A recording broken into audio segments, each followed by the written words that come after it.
안녕하세요, 시은TV입니다. 한일 간 수출 규제로 인한 경제 보복 문제가 장기화될 전망입니다. 어디로 불똥이 튈지 몰라 노심초사하는 업계들은 양국 다 마찬가지일 텐데요. 지난번 말씀드린 유니클로는 한국의 불매운동의 영향으로 조용히 여름 세일 기간 일주일 연장에 들어갔습니다. 또한 유니클로 한국 운영사인 FRL 배우진 대표가 일본 본사와 공동으로 추가 사과문을 발표할 것을 예고했습니다.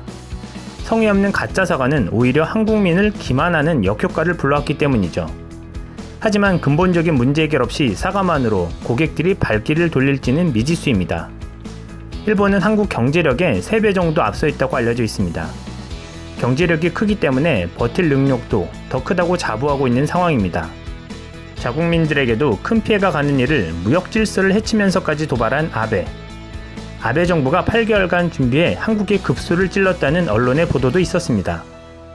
이러한 상식 밖의 행동에 우리 국민들은 당장 대처할 수 있는 것을 찾다가 불매운동이 시작되었고 삽시간에 전국으로 확대돼 가고 있습니다. 그럼에도 일본인 반응들을 살펴보면 그들은 이를 비웃기라도 하듯 한국이 곧 일본 제품, 일본 관광지를 조만간 다시 찾을 것으로 예상하는 눈치입니다. 결국 누가 이기나 보자라는 식의 전면전 양상을 띠게 된 것이죠. 그런데 지난 영상에서 말씀드린 것처럼 일본은 한일 수교 이후 54년간 약 703조 원의 무역 흑자를 기록하고 있습니다. 관세청에 따르면 지난해에만 일본의 대한 무역 수지 흑자가 24조 4,920억에 이른다고 합니다. 우리는 대일 무역 적자만 24조에 이르는데도 말이죠. 그렇다면 우리 국민들이 이 상황을 위해서 할 수 있는 일은 자명할 것입니다. 일본 제품, 일본 여행 보이콧을 하면서 시간이 가면 누가 애가 탈지는 뻔히 보입니다. 우린 애초에 대일 무역 적자입니다. 아쉬울 게 없다는 이야기죠. 반도체 수출 규제 품목은 대체 공급처를 확보하자 일본은 민간용으로 다시 지원하겠다고 꼼수를 부리고 있습니다. 우리는 그동안 일본의 소도시 여행이라고 해서 일본 여행을 즐겨왔습니다. 가까운 외국이고 섬나라이기 때문에 작은 항구 도시들이 한국인들에게 인기를 끌었습니다.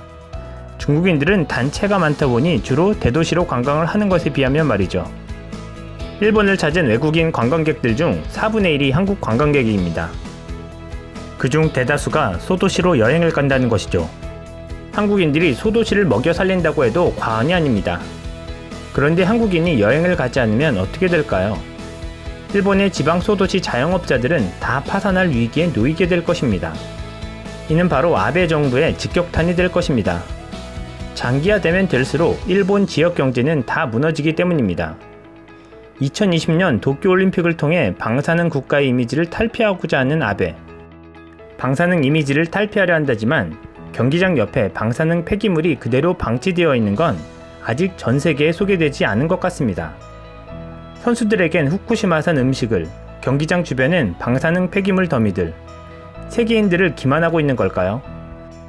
이런 안전성이 우려되는 상황에서 도쿄올림픽이 우선 보이콧돼야 하지 않을까요? 사실 2011년 동일본 대지진 이후 방사능 피폭 때문에 일본 여행 비용은 상대적으로 저렴해졌었습니다. 그래서 한국민들이 싼 맛에 일본을 찾게 된 이유도 있었습니다. 지금 같은 상황에 굳이 방사능을 감안하면서 일본을 찾을 이유는 없습니다. 오히려 그 수요가 우리 지역을 한 번씩 더 여행한다면 우리 지역 경제를 다시 한번 살릴 인프라가 마련되지 않을까 생각해 봅니다.